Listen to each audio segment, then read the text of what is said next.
근데 9억 정도라는데 자산이 진짜 많이 불긴 했네요. 선생님 만나고 1년에 2억 정도 분 것 같아요. 2억 정도.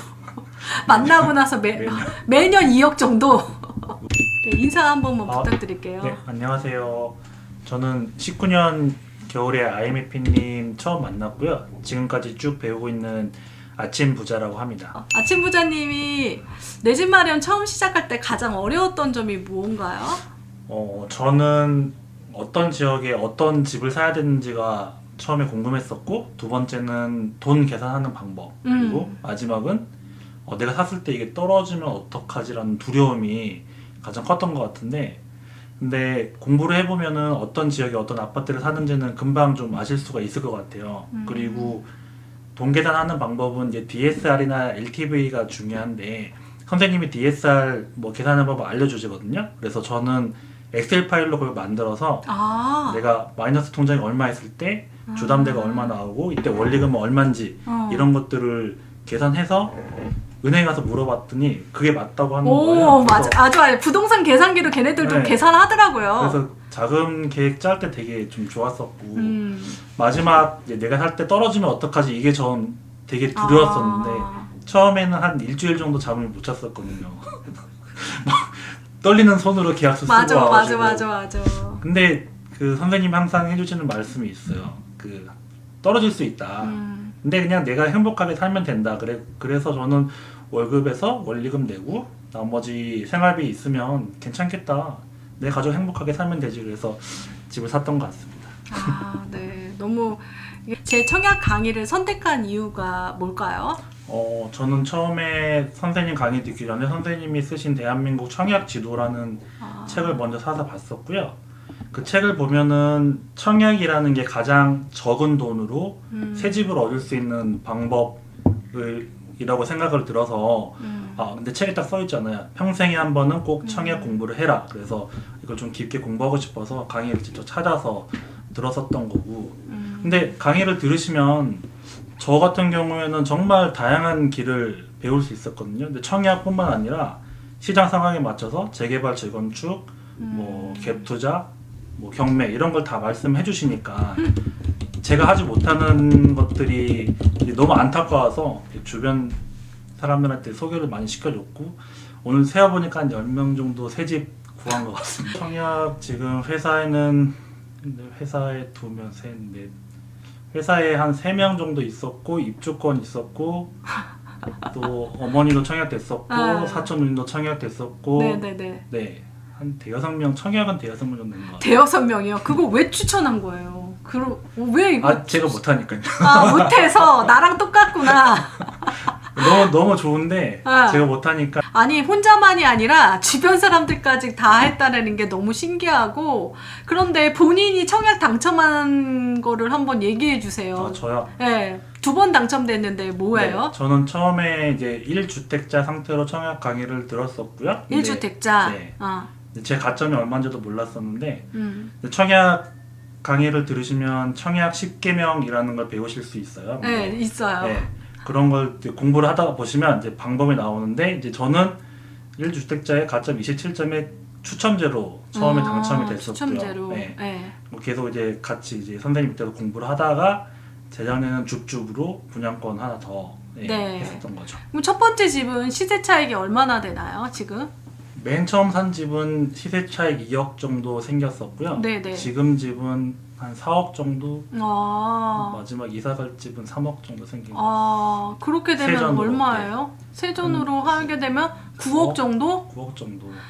근데 실례지만 1년에 연봉이 받는데 얼마 저축해요? 저축으로 하자. 저축 못하자. 왜냐면 두 아이 아빠거든요. 그래서 저축을 못해요. 원리금 내고 있어.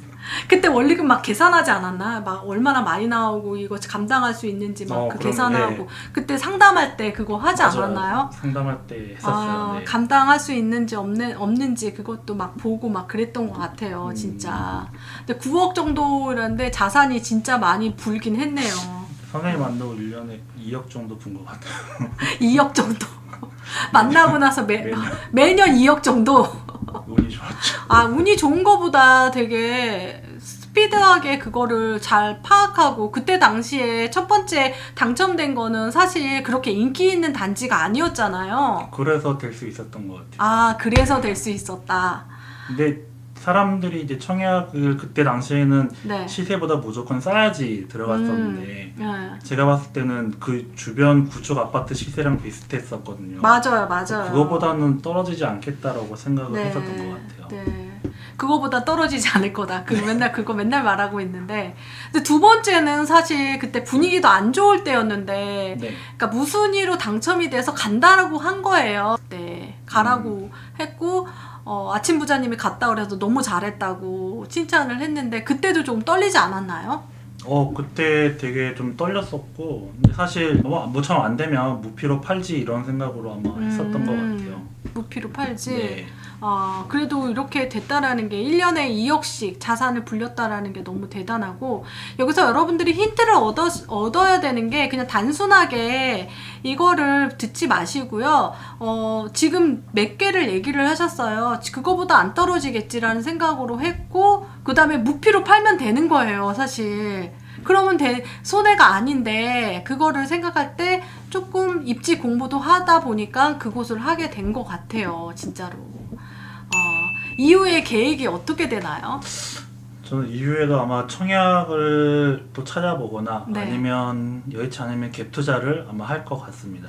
갭 투자를 하게 될 것 같다. 네. 아마 그쪽으로 이사하고 그러면 돈이 얼마 정도 남나요? 이사 가게 되면은 한 4억 정도 남을 것 같다고 생각하고 있거든요. 네. 그 4억이 남는데 네. 그 돈으로 투자할 수 있다라는 건가요? 네네. 1주택자가 되잖아요, 또. 네, 그렇죠. 그러면 또 여러 가지 방법으로 할 수 있겠네요, 진짜로. 네네. 진짜 강의 듣고 바로 실천해서 효과 본 것이 있다라고 하면 어떤 건가요? 이거 진짜 대박이다. 그 강의를 들으시면 와. 청약 10계명이라는 걸 배우실 수 있는데 맨 마지막은 이제 나는 당첨된다라고 10번 쓰기 이런 게 있어요. 근데 이제 그만큼 간절하라는 뜻이겠죠. 그래서 저는 그때 강의를 직접 들으면서 정말 진심으로 막 그걸 썼었는데 추천대로 딱 당첨이 됐더라고요. 너무 신기했었고, 그리고 청약 강의뿐만 아니라 뭐 어디 뭐 가격이 오를 것 같다 이런 것들도 정보를 많이 주시거든요. 내 집 마련 얻고 나서 큰 만족감이라고 했는데 예전 이야기를 한 거예요. 저는 어렸을 적에 이제 아버님 사업이 실패를 하셔가지고 이제 그 드라마에서만 보던 빨간 딱지가 집에 어느 날 갔던 초등학생이었는데 막 다 붙어 있는 거예요. 그래서 그게 이제 우리 집 진짜 망했구나라는 생각을 했었고, 이제 밤에 짐 싸가지고 이제 외할머니 집으로 이제 도망갔던 적도 있었고, 그랬던 그때 당시 제 기억에 한 아파트가 10평 정도 됐었던 것 같은데 너무 좁아서 저는 중학교 이후로는 계속 기숙사 생활을 했었거든요. 그래서 중학교 이후로? 네. 좁아서? 사실 여러 명이 다 같이 살 수 있는 그런 아파트가 아니어가지고 그래서 항상 어렸을 때부터 제 집이 있으면 좋겠다라는 생각을 좀 했었던 것 같아요. 그래서 지금은 내가 딱 집에 들어갔을 때 이런 집에 살아도 되나? 라는 이런 생각이 좀 드는 것 같고, 또 제 집이라서 이제 2년마다 집주인 전화가 뭐 가슴 졸일 필요도 없고 또 애들이 마음껏 뛰어놀 수 있는 단지 내 공원도 너무 좋고, 뭐 주차장이나 뭐 헬스장, 커뮤니티 이런 것들도 되게 좋아서 너무 만족하고 살고 있습니다. 끝으로 이 강의를 꼭 들었으면 좋을 사람들이 있을까요?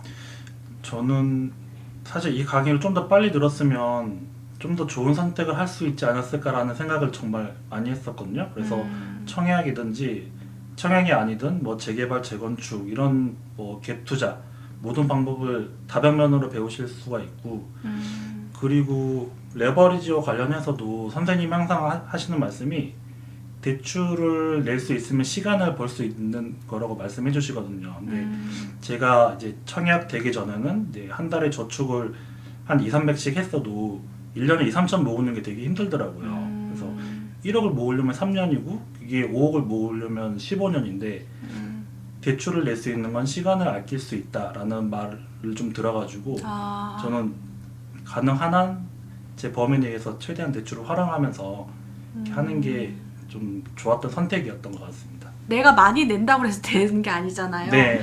여기 질문이 올라왔는데 청약 네. 당첨되면 잔금을 어떻게 준비해야 되는지 궁금하대요. 청약 여기 질문 좀 올려주세요. 아침 부자님 같은 경우는 초보자니까 여러분들이 얘기해 줄 수 있을 것 같아요. 청약이 당첨되시면 네. 일단 계약금을 내시고 그 다음에 중도금은 대출을 활용하실 수 있고 잔금은 이제 청약 이제 입주를 할 때 은행에서 감정평가를 하는데 그 감정평가에 그 LTV를 곱해서 이제 잔금을 최대한 마련하실 수 있거든요. 대출을 받으실 수 있는데 물론 대출을 받으실 때 내 연봉의 DSR을 같이 계산하셔야 돼요.